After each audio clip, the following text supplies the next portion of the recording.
Vamos dialogar um pouquinho sobre as formas que essa alimentação tem ganhado através dos tempos e principalmente sobre qual é a relevância da influência do mundo globalizado, das redes sociais e desses aspectos que a gente convive tanto a todo tempo, em todo lugar, né, conectados também com a nossa alimentação.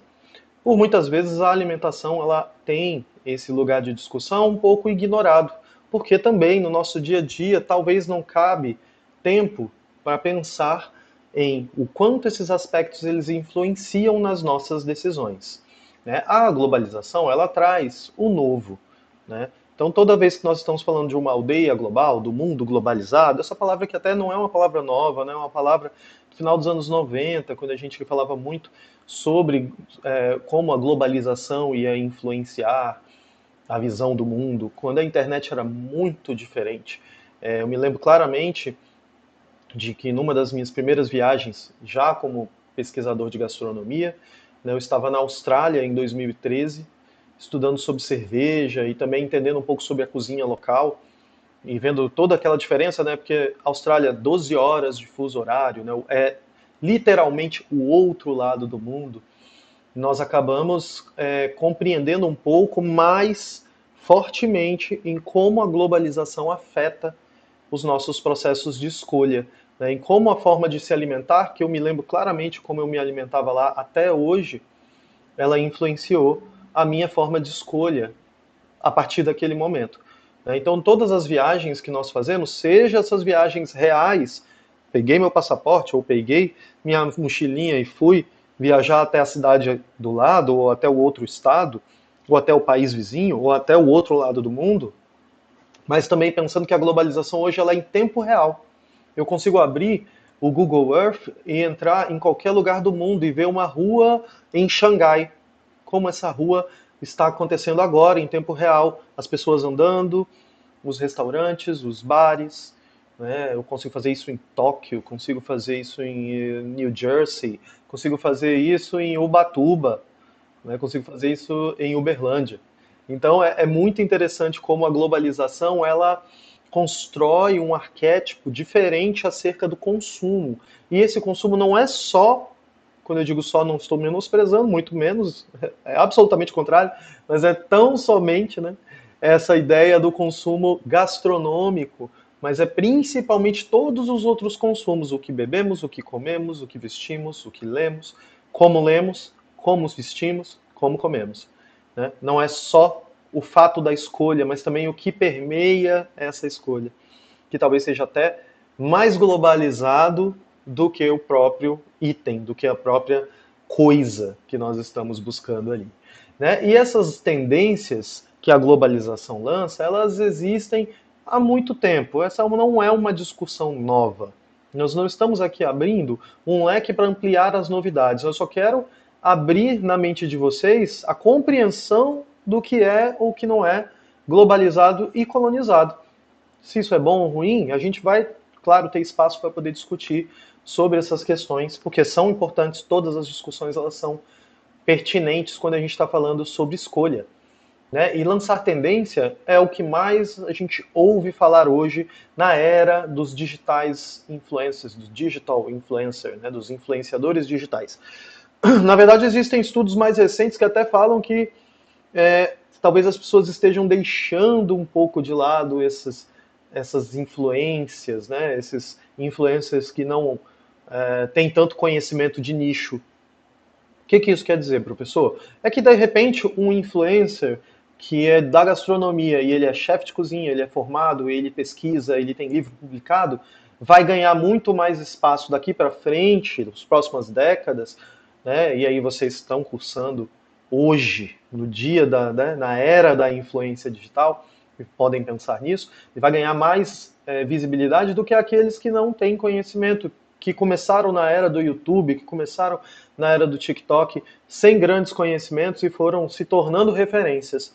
Eu conheço muita gente que faz crítica de gastronomia e até tem uma certa relevância no sentido numérico mesmo, muitos seguidores, que prestam trabalhos, fazem publicidade para marcas e que não têm um conhecimento tão exato acerca daquilo que fala e que muitas vezes cometem erros de fala, né?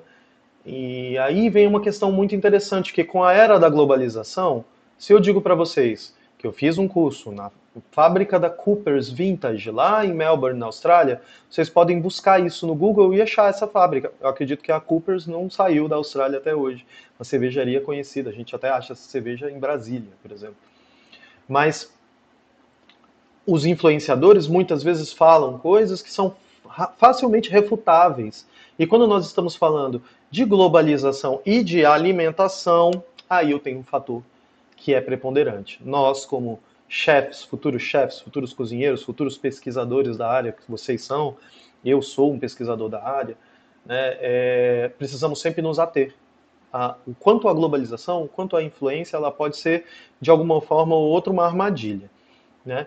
As redes, elas conectam as pessoas através das suas culturas. E a cultura digital, ela não é só a cultura do consumo da rede digital, do consumo do TikTok, do consumo da velocidade dos microvídeos, do consumo dos filtros do Instagram.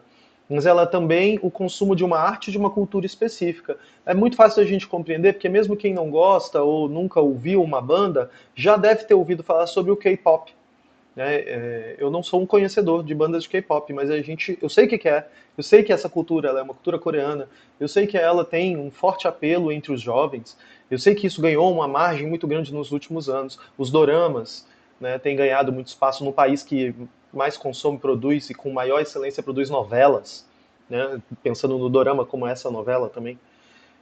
Então são aspectos de globalização que a gente vai construindo ali dentro. Nos anos 80, para início dos anos 90, pensando nessa cultura oriental, os animes, eles tinham dentro da televisão aberta um espaço que trazia ali o lamen, que mostrava o arroz, o hashi, a cozinha oriental, o nigiri, um sushi, e às vezes a gente não tinha acesso a isso.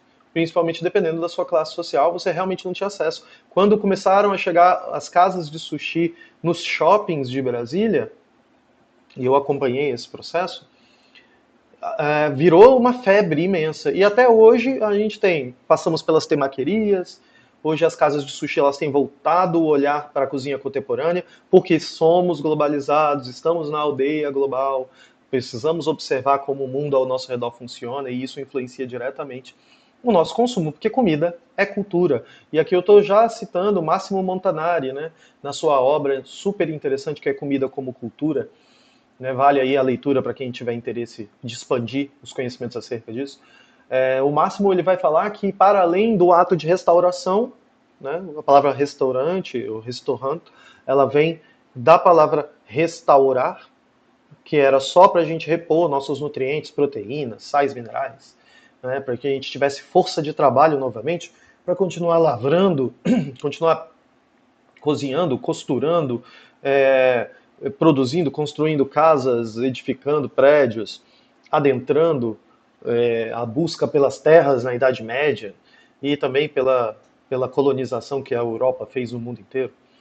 Então, quando a gente pensa nesse aspecto, a gente pensa na comida de restauração, a comida dos tropeiros, né, a comida do cangaço, que a gente tem toda uma estrutura da cozinha de sertão nordestina. E para quem pensa que por fato deles morarem no sertão, não se preocupavam com a alimentação, era muito contrário, né? Eles tinham cozinheiros de tropa, assim como o exército também tem os seus cozinheiros, né? Então a gente pensa na cozinha ali pela restauração, mas hoje a cozinha ela é pensada muito mais dentro do fator global de cultura. Se você vai a um restaurante local, e eu desafio vocês a chegarem num lugar, eu vivo hoje em Jericoacoara, no Ceará. Então, se você chegar em qualquer restaurante beira de praia, beira da lagoa aqui, eu moro próximo à Lagoa do Paraíso. Então, você vai ver pratos globalizados. Você vai encontrar espaguete à carbonara, fettuccine com camarão.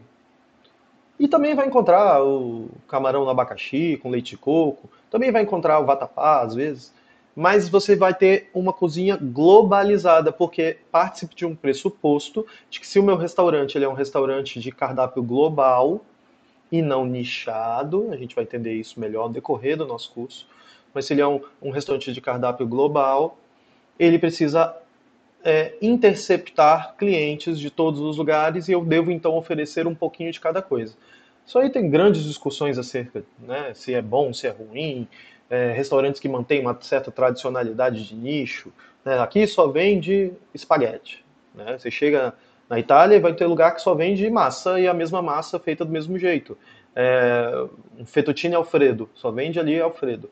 E aí você quer ir lá, você vai comer isso. No interior da Bahia, minha mãe é baiana, ela vive lá. Lá a gente tem uma tia que é conhecida como a melhor galinha caipira da região.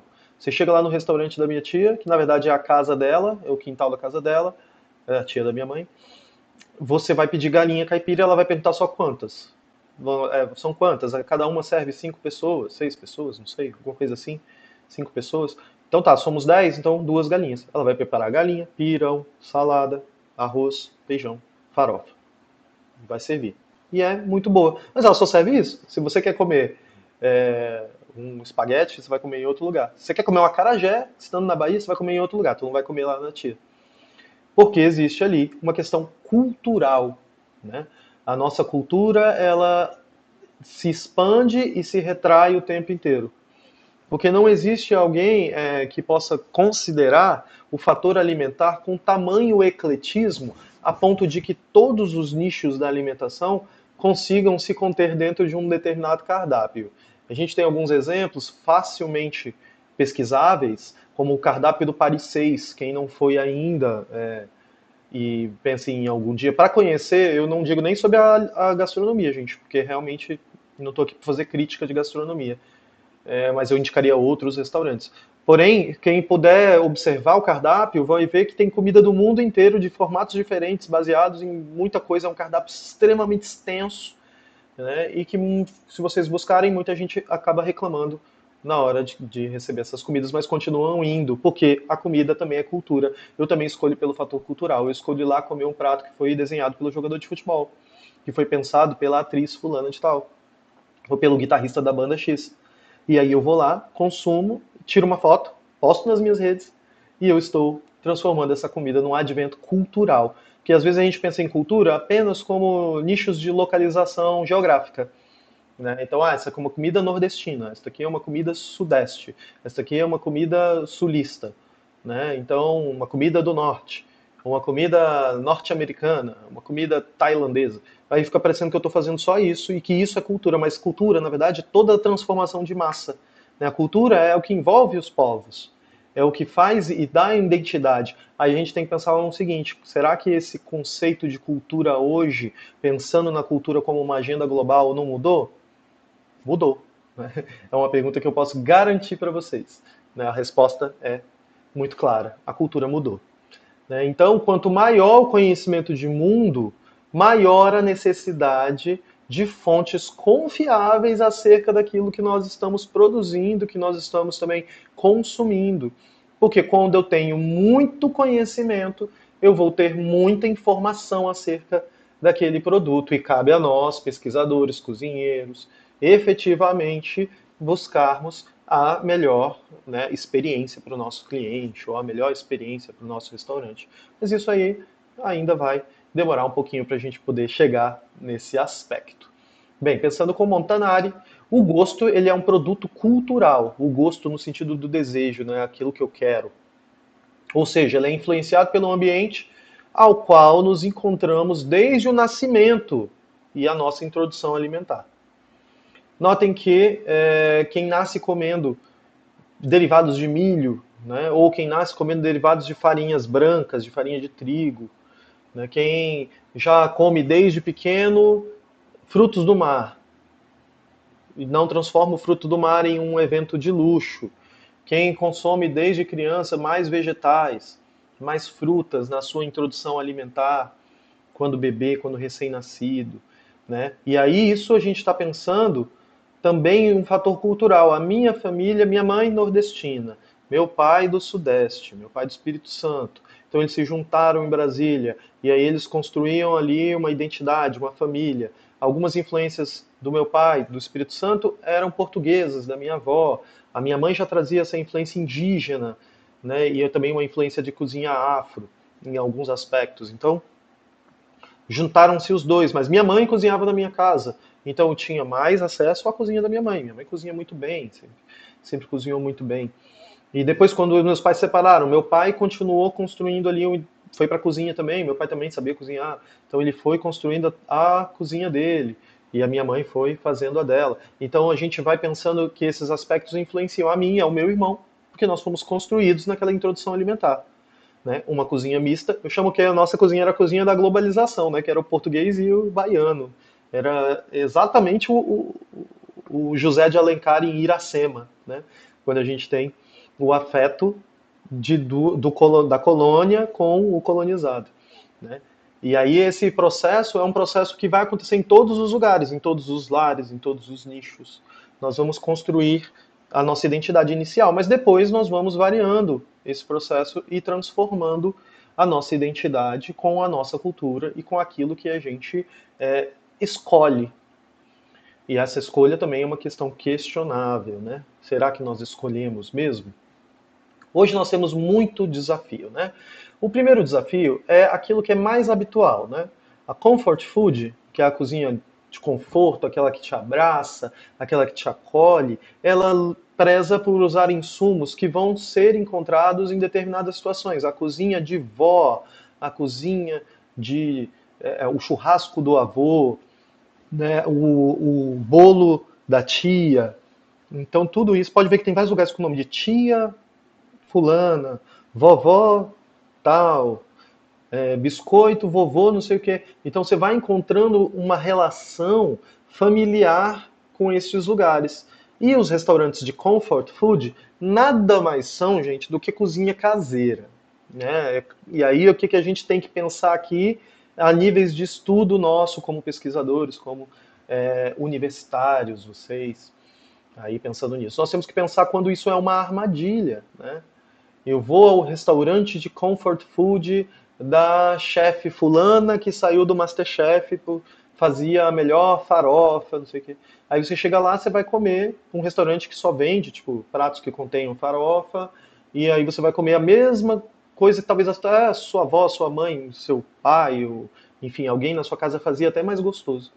Mas aquele lugar se vende como comfort food, como essa cozinha que abraça, como essa cozinha que traz. E eu não estou aqui para demonizar e para julgar quem vende, quem faz, muito pelo contrário, eu até consumo e até gosto. Eu gosto de todas as experiências gastronômicas. O que eu quero dizer para vocês é que muitas vezes nós somos levados a esse lugar por uma constante influência forte no nosso processo de construção de gosto. O que, que eu tenho que gostar? Eu tenho que gostar mais desse aqui, que vem dessa pessoa que passou por aquele programa, ou desse outro, que foi para aquele outro lugar, né? E a gente esquece que às vezes eu consumo isso dentro da minha casa. Eu costumo dizer que as cozinhas de mãe, quando eu chego na casa de um amigo que a mãe cozinhou, para mim é o maior presente de todos. E isso acontece, ainda bem, com frequência na minha vida, porque eu chego em um lugar, minha mãe vai fazer um mocotó, vai lá. Eu vou lá e como. Assim como eu também vou comer uma lagosta ali que fizeram para mim. E porque para mim essas referências elas são muito importantes para que a gente não saia de casa ou não saia por aí usando essas expressões que muitas vezes estrangeirismos, mas usando elas como se elas fossem novas verdades. E na verdade elas só são habituais. São hábitos que a gente já tinha e que a gente agora codifica de forma a monetizar, a vender, né? E os restaurantes de comfort food têm ganhado muitos espaços no mundo inteiro. O Brasil não ia ficar de fora, né, dessa leva. Então nós temos ali a cozinha de dentro de casa, a cozinha conforto, a cozinha de leveza, a cozinha originária, como esse produto que é impactante na hora de ser consumido. Quando tem diferencial, a gente já pensa em outros movimentos, né? O movimento slow food, esse aqui é um movimento que eu acho que assim todos nós da gastronomia precisamos conhecer, temos que entender, entrar lá no site www.slowfood, acho que é slowfoodbrasil.com.br, que tem slow food no mundo inteiro. Eu mesmo conheci o slow food há 12 anos atrás, numa viagem para fora do país, onde tinha um restaurante, que era um restaurante vegano, isso ó, 12 anos, tá? Chamado Lentil Has Anything, E as pessoas que trabalhavam dentro do restaurante eram voluntários, e toda a comida feita dentro do restaurante era feita com sobras, não sobras dejetos, mas sobras das ceasas, vou usar esse exemplo para vocês, mas das feiras orgânicas, dos mercados, dos restaurantes, que doavam esses vegetais, esses grãos, esses farináceos, essas, né, sementes para esse lugar, e os voluntários do mundo inteiro cozinhavam e entregavam essa cozinha que não tinha custo. Esse restaurante você podia entrar, você pegava uma fila, você comia nesse restaurante e aí você saía de lá e pagava se você pudesse. A contribuição ela era se você tivesse dinheiro. Acaba que no final todo mundo pagava. Você tinha um pote grande onde você depositava o valor que você quisesse. E muita gente pagava muito porque apostava na proposta, e quem não podia pagar também se alimentava. Quase como um restaurante comunitário que nós temos no Brasil, em alguns lugares em Brasília também. Mas só que nesse caso a cozinha voltada para a cozinha vegana, e é muito interessante porque era uma cozinha do mundo cada dia da semana. Então na segunda era a cozinha italiana, aí tinha uma pessoa tocando música italiana. Foi uma experiência assim incrível. E era vinculado ao movimento Slow Food. O Slow Food ele preza pelo alimento ser justo, ser limpo e ser bom na hora do consumo. Ele tem que ser justo para quem planta, para quem produz, para quem vai consumir. Ele tem que ser limpo, com o mínimo possível de advento químico, porque quando a gente fala aqui isento de agrotóxicos, a gente vai ter um problema muito sério na alimentação brasileira, muito complicado ainda. A gente tem uma série de legislações começando a caminhar acerca disso, outras controvérsias também. Então, é uma parte muito complicada, vocês sabem disso, né? E até quando a gente pensa na prateleira de orgânicos, né, dos supermercados, é muito estranho. No início eu estranhava muito ter uma prateleira de produtos orgânicos, porque então quer dizer que aquele alface, aquela hortaliça que está ali, ela não é orgânica, né? A gente está pensando no orgânico, apenas o produto livre ou com menor taxa possível de agrotóxicos. Tudo muito complicado, porque eu também coloco isso num lugar da relação econômica da alimentação. E já no slow food ele preza porque esse alimento seja bom para todos, seja justo, que chegue com preços justos para todos. Né? Não é um movimento político, o slow food ele é um movimento para aliança para a alimentação no mundo, né? E pensando principalmente nesses fatores que envolvem a globalização, que envolvem o gosto. A Arca do Gosto também é um outro movimento super interessante que vale a pena vocês pesquisarem, que as pessoas vão colocando sementes de plantas que estão sumindo, e que hoje a gente tem até uma discussão sobre o que é punk e o que não é punk, né? Plantas alimentícias não convencionais. Não convencionais para quem, né? Porque em determinados lugares, por exemplo, no Maranhão, se come a folha da vinagreira e se come o olho da vinagreira também, que se chama arroz de cuchá, ou se chama cuchá. Né? Você faz como se faz uma couve refogada e tal, e é uma delícia. E eu tenho no meu quintal vinagreira. Mas no centro-oeste isso já vira uma coisa do imaginário exótico. E essa palavra ela é muito negativa, se a gente pensar, porque na verdade é só porque nós vivemos num país de dimensões continentais. Então, obviamente, nós vamos ter diferenças de paladar, de estrutura. A discussão da mandioca, da macaxeira, do aipim, ela é imensa, ela é contínua. Né? Então, nós vamos ter diferenças e isso é bom demais. Então, o que é não convencional? Né? O Slow Food ele vai tentar abarcar um pouco essa discussão também, mas ela também vai tentar levar dentro das CSAs, que são organizações de produtores locais que produzem com menos agrotóxicos, com um alimento mais limpo, né? Então, para que você compre local. Aquela velha história do coma local, compre local, consuma local. Né? Vá em um restaurante de alguém que é da cidade, vá em um bar de alguém que constrói a ideia da cidade, né? Consuma o alimento feito, que procura buscar esses alimentos mais perto. Quando eu dou consultoria para os restaurantes, e isso eu já fiz em Brasília em alguns lugares, eu prezo por oferecer, porque aí também cabe aos donos, às pessoas responsáveis pela compra do lugar, mas eu ofereço sempre a compra local. Comprar de CSAs, comprar produtos orgânicos, comprar de pequenos produtores locais. Vai vender queijo? Vamos comprar o queijo mais próximo da gente. Vamos comprar, vai vender cogumelo? Vamos comprar o cogumelo mais perto da gente. Porque isso transforma o nosso alimento mais limpo. Eu preciso de menos tempo para que ele chegue na minha mesa, então ele chega mais fresco, ele chega numa condição melhor. Então o movimento Slow Food ele preza muito por isso. É claro, gente, que isso é um cenário perfeito. Seria perfeito que a gente pudesse, todo mundo, sejamos nós aqui, né, estudando nível superior, sejam as pessoas que estão fora das salas de aula, nos seus dia a dias, na sua correria, receber em casa uma caixinha com batata doce, alface, cebola, tudo orgânico, né, às vezes até ainda com terra, né, que vem ali do produtor local. Eu assinava uma CSA quando vivia em Brasília, e esses produtos chegavam para mim de forma muito fresca. Então, para quem tem interesse, tem várias, né, locais da cidade. E o Slow Food é um movimento muito importante que traz um desafio atual muito pertinente na nossa discussão também. E o novo, ele vai trazer conexões, inspirações e um vínculo com a ideia de bem-estar. Essas inspirações, elas podem ser dessas múltiplas possibilidades que a globalização nos traz através dos tempos. Quando nós construímos uma ideia de uma cozinha global, nós também pensamos numa cozinha que vai para além desse processo do ato de comer. Então eu vou trazendo pequenas influências e aí por que não fazer esse molho francês usando essa erva que é aqui uma punk, né, uma planta alimentícia não convencional?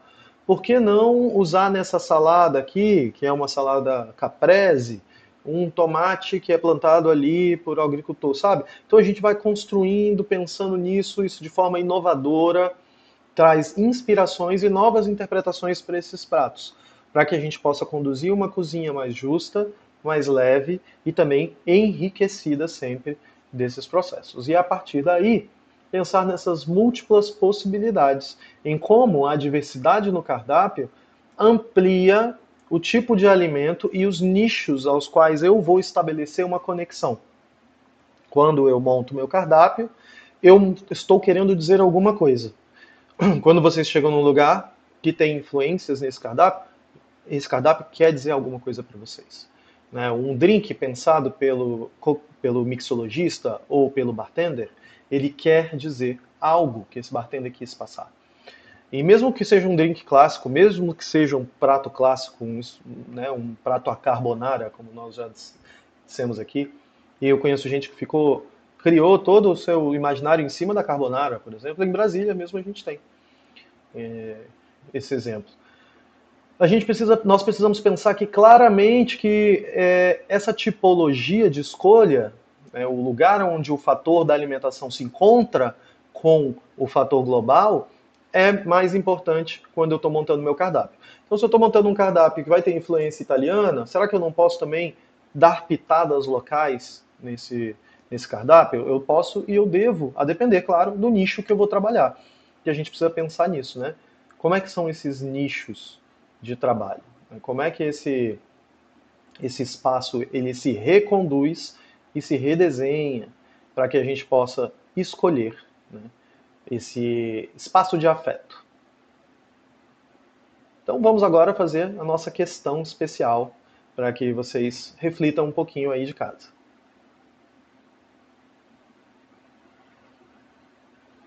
Bem, vamos ler juntos para que a gente possa entender um pouco essa questão.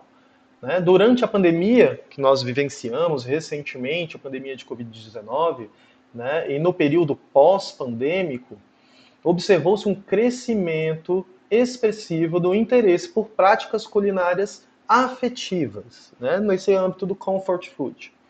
Esse movimento, associado ao conceito de comfort food, que nós já falamos um pouquinho antes, vai além da nutrição, envolvendo memória afetiva e vínculo emocional.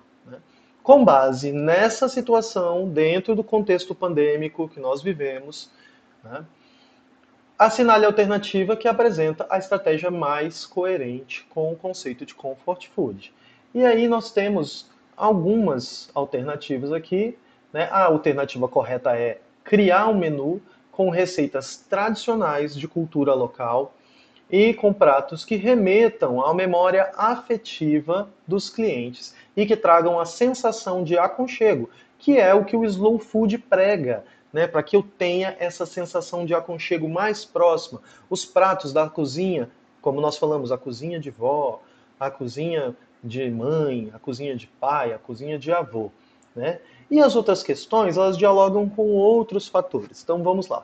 Desenvolver um cardápio baseado em tecnologias gastronômicas internacionais, como culinária nórdica e molecular, gera para diferenciar o restaurante do mercado.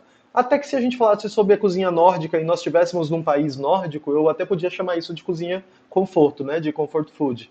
Mas ele usou aqui a técnica que é uma técnica super contemporânea, que inclusive já não é nem super contemporânea, ela é uma técnica recente, mas que já nem se usa tanto, e hoje se usa só pitadas dela, que é a cozinha molecular. Vocês com certeza vão ouvir falar em várias disciplinas, mas é uma cozinha química, nós vamos pensar assim, que usa do conhecimento químico. A gente tem que pensar que na verdade toda cozinha é química, né? Que a gente usa fogo, a gente usa água, a gente usa elementos que precisam se transmutar para se transformar ali em alimentos. Mas usa outros aditivos químicos que não só o alimento, a água e o fogo, para fazer essas transformações. Então isso não é sobre comfort food. Né? Priorizar alimentos processados e ultraprocessados para garantir padronização de agilidade no preparo e um menor custo de produção. Gente, produtos que são processados e ultraprocessados até podem, em alguma instância, lembrar de forma afetuosa, né? Não quero aqui julgar se de repente a pipoca de micro-ondas ela traz uma memória afetiva, tá? Não é esse ponto. Mas nós temos que pensar em coisas que foram produzidas, né? São feitas. Eu preparei este bolo, eu ralei esse milho, e eu fiz esse bolo aqui na região tem um bolo chamado gostoso de milho. Não é nem bolo gostoso de milho, é gostoso de milho. Aí eu fiquei pensando, que será que é gostoso de milho? Aí eu fui comer um dia, ele é um bolo menor, assim, não leva fermento, com bastante manteiga, e ele é de milho, é uma delícia. E é um bolo cremoso e tal, super bonito, tem uma camada mais sequinha, uma camada mais cremosa. Ele é local. Isso é extremamente afetuoso, sabe? Isso é muito afetuoso. A gente consome e pensa nisso.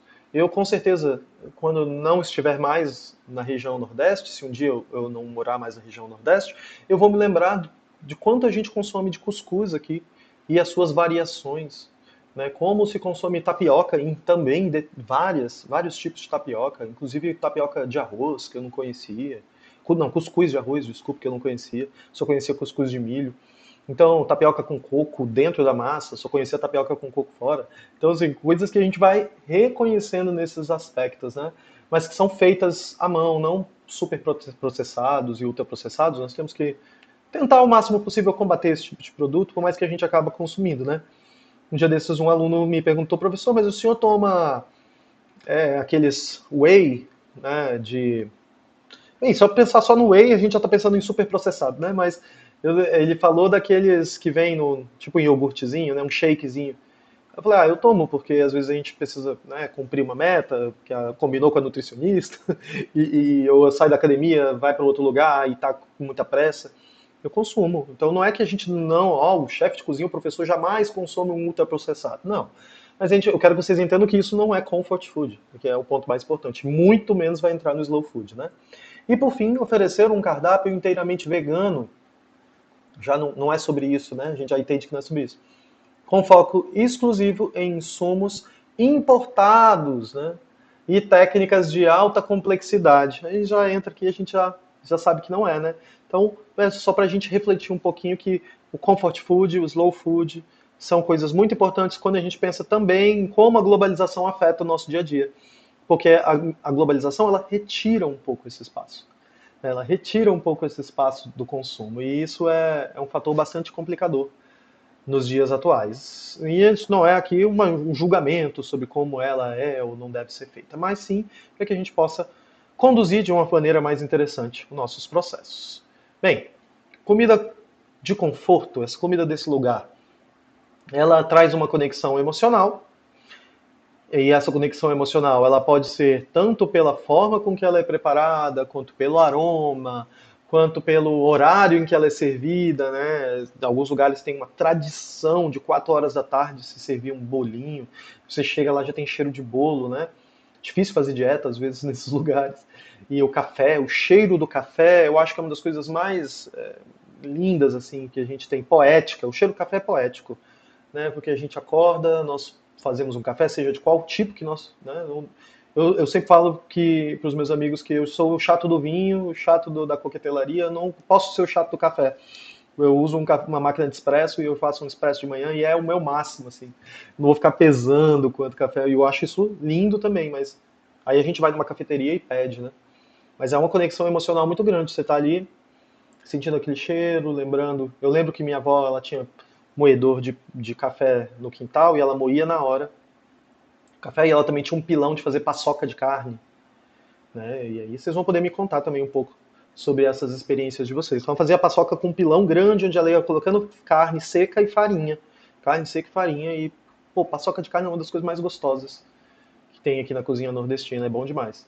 Essa nostalgia, porque vocês estão vendo que eu estou lembrando lá da minha avó, isso na década de 80, né, 85, 87, já entregando a idade, mas mais ou menos aí, até o final dos anos, início dos anos 90, final dos anos 80. Minha avó era mais ativa ali nessa produção de cozinha e ela fazia muita pimenta também, fazia uma série de coisas ali na cozinha que são muito nostálgicas. Então, esses são coisas que nós podemos usar, são efeitos que nós podemos usar para construir um cardápio comfort food.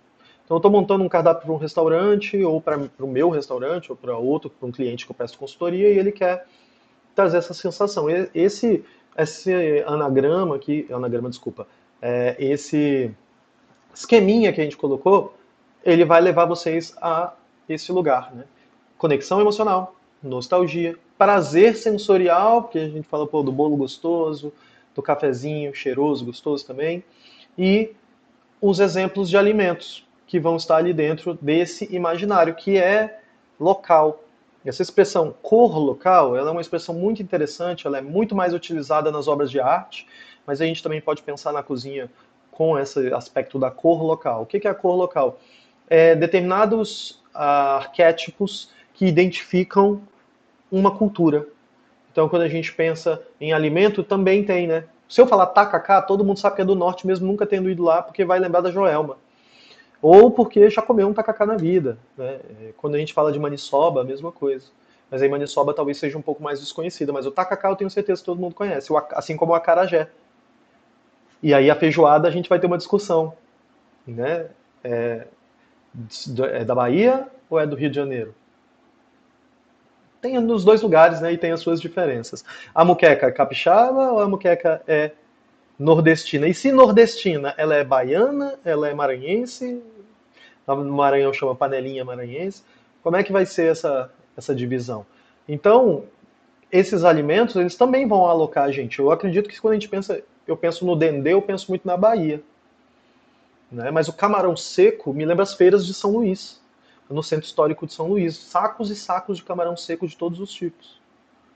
Né? Assim como o tacacá vai me lembrar o mercado do ver-o-peso, no norte do país. E talvez não vai me lembrar Brasília, talvez não vai me lembrar São Paulo. Né? São Paulo é um lugar que é o melhor exemplo de aldeia global dentro do nosso país. Tem comida do mundo inteiro, do Brasil inteiro, com todos os tipos de feição que nós quisermos experimentar. De slow food a comfort food, a alimentação internacional, é lá que a gente vai encontrar. Né? Se a gente quiser, os melhores restaurantes vão estar lá, inclusive os premiados, né? Com Michelin, com os 50 melhores restaurantes do mundo, os bares premiados. É um ótimo lugar para se conhecer cozinhas do mundo. E também você vai encontrar as cozinhas conforto, né? A comida confortável, a comida aconchegante. Acho que é comfort food como comida aconchegante, comida afetuosa, comida afetiva, cozinha afetiva. É legal a gente pensar nisso. Então eu penso em afeto para conectar emocionalmente, trazer nostalgia, trazer o prazer sensorial, porque é claro, a gente quer comida boa e gostosa, com alguns exemplos de alimentos que podem conectar isso. E o fast food é o opositor ao comfort food, né? O fast vem de rápido, né? De veloz, na palavra em inglês. Cozinha, comida rápida, cozinha veloz. Gente, aquela coisa, a cozinha ela demanda tempo.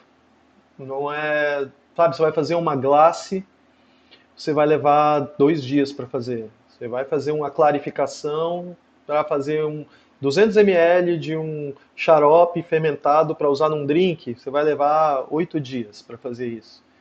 Então, se a gente pensa em fast food, a gente está se opondo ao conceito inicial de construção alimentar.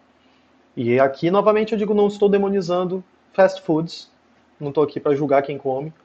Eu não como fast food há muito tempo por uma escolha da minha nutricionista. Mas por uma escolha mesmo, eu era uma pessoa obesa, enfim. E aí, para perder peso, eu tive que cortar algumas coisas que eu já não era grande consumidor. Então, para mim, não foi tão difícil fazer isso. Aqui tem um exemplo de várias marcas, algumas que são menos consideradas fast food do que outras, como, por exemplo, Domino's, pizzaria, Starbucks Coffee, Dunkin' Donuts. Muita gente não pensa nelas como fast food. Pizza Hut, né? Porque a gente pensa fast food, pensa só no hambúrguer, mas todos aqui tem. E eu colocaria outras franquias grandes aqui. Eu vou citar uma que pode ser polêmica, mas eu quero gerar essa polêmica para que vocês tragam isso quando possível para as nossas aulas. Outback, Coco Bambu, né? Si Senhor, são franquias de fast food. E eu não estou falando só pela velocidade, mas pela forma com que eles trabalham. Isso também vai influenciar no processo. Quando eu falo do comfort food, às vezes é uma empresa familiar, porque para conhecer aquela receita quem fez veio a fulana de tal, que compra de uma estrutura slow food.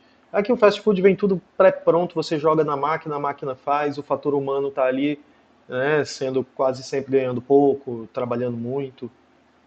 Então, é o oposto da conexão emocional, por mais que eu possa dizer, ai, aquele McDonald's que eu comia, aquela tortinha de maçã era tão nostálgica, né? Não é sobre isso que eu estou falando. Né? E aqui, a cozinha rápida, que também vai ter o seu lugar, né? A experiência do fast food, ela é outra coisa. Aqui, para vocês entenderem um pouquinho, vamos pensar nessa tela aqui, rapidinho, vamos passar a tela, para ficar livre para vocês lerem comigo. Vamos passar tudo. Pronto. Vamos lá. E não pense que fast food é apenas aquele produto fornecido em grandes redes de restaurantes. Itens como pizza, hambúrguer, frango frito, sanduíche, salgadinhos, bebidas gaseificadas disponíveis em máquinas, né? Expostas em lojas de conveniência ou postos de gasolina, entre outros, são também exemplos de fast food. Então, lojinhas de conveniência, né? Você pega ali um Ruffles, leva para o carro, são fast foods, né? Que é uma fala da Cristina Almeida, uma pesquisadora do Viva Bem, e que eu acho que é bem interessante, porque a gente não pensa, às vezes, nisso tudo como fast food, né?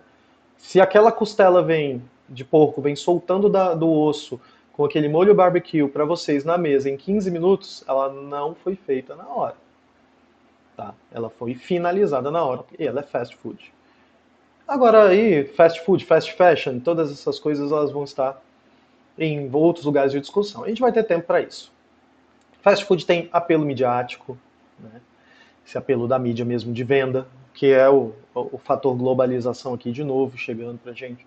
E é também um fator muito importante econômico, que muitas pessoas elas estão nesses lugares que elas têm um poder aquisitivo Y ou Z, e aí elas comem um sanduíche que custa R$ 40 e que não é considerado por muitos órgãos alimento ou alimentação. Então é bem complexo pensar nisso. Uma alimentação rápida, prazer que vem pelo sabor e a influência das redes sociais, no fator viral. Né? Quando um produto de determinada rede viraliza, é a certeza de que esse produto vai esgotar rapidamente, gerando altos lucros, né? Tendo alta lucrabilidade para os donos das redes e gerando um prazer rápido e momentâneo para aqueles que consomem. Existem várias pesquisas acerca disso, sobre sal, açúcar, gordura. Alguns testem comparativos de fast food mais radicais, comparam fast foods a consumo de pornografia, por exemplo, por uma questão do prazer momentâneo e a culpa posterior. Né? Isso é uma outra discussão muito grande, mas bem interessante da gente pensar. Né? A gente quer muito comer aquela gordura ali, você vai lá e come, aí depois você fica pensando, poxa, eu podia ter maneirado, comida um pouco menos. Ou às vezes a gente também não pensa, não, a gente só vai lá e come. E algumas outras coisas também acontecem dessa forma. É o velho aspecto do beber para comemorar, beber quando está triste, beber quando nasce uma criança, beber quando morre uma pessoa, beber é sempre inventando uma desculpa para ter o prazer efêmero. Novamente, não estou demonizando, porque eu sou professor na área de bebidas. Então, mas é para que vocês entendam. Eu acho que o mais importante aqui, como nós como profissionais, vocês futuros profissionais, é entender que a gente tem que ter consciência desse lugar, né? Antes de tomar nossas próprias decisões. Se eu tenho consciência, mas eu consumo também, não é hipocrisia. É, na verdade, eu não estou falando que eu não consumo, eu estou dizendo que eu sei que está errado. Agora, daí, se eu consumo ou não consumo, outros 500, outros 600, outros 700, né? Bem, eu queria deixar aqui para vocês, é um roteiro, é uma dica, isso aqui não é matéria de vocês, mas para quem gosta de se aprofundar, eu gosto de deixar aqui uma diquinha para vocês pesquisarem, né? Então, pesquisar quais cozinhas locais podem ser consideradas slow food ou comfort food. Quando eu falo cozinha local, gente, da região de vocês, né? Mora na Ceilândia, dá uma olhadinha na Ceilândia. Mora no plano piloto, olha no plano piloto. Mora no Guará, dá uma olhadinha no Guará, né? Dei uma pesquisada, Sobradinho. Cada lugar tem influências diferentes, a gente sabe disso. Brasília tem esse aspecto de aldeia global. Né? Perguntar para as pessoas mais velhas que vocês, né, quais alimentos que comiam antigamente e que hoje são muito diferentes do que eram ou já não encontram mais. Isso é uma pesquisa muito boa para nós em termos de conhecimento. Ouvir e falar, ah, era desse jeito, nossa, eu não imaginava. Então pensar em como é que isso era elegível e já não é mais. E ver filmes e documentários sobre cozinhas regionais ou cozinhas locais do mundo inteiro é muito importante. Eu salvo aqui o documentário do Noma. Noma é um restaurante número um do mundo, não só pelos prêmios, mas porque realmente eles fazem um trabalho incrível. O René, que é o chefe dono da rede Noma, hoje o Noma tem duas unidades, está abrindo uma terceira. A principal unidade fica em Copenhague, a segunda unidade em Tóquio e a terceira vai abrir em Nova York. Aconselho muito vocês a acompanharem nas redes sociais. Eu acompanho pelo Instagram, Noma Projects. E lá vocês vão encontrar uma experiência muito interessante acerca da cozinha. E o René fez um documentário para a Apple TV, né, que fala sobre gosto. Então tem um primeiro episódio que fala sobre pimentas do mundo, outro fala sobre a colheita do sal, da flor do sal, aí um outro fala sobre como é feita a charcutaria. Então vocês vão encontrar várias temáticas muito interessantes e como o René trouxe isso para dentro do Noma, porque o Noma é o restaurante que ele é. Então, consumir conteúdos de gastronomia relevantes, sabendo das fontes, lembra que eu falei antes? A gente tem que saber das fontes, né? É muito importante para vocês. Grande abraço, até a próxima aula e até logo.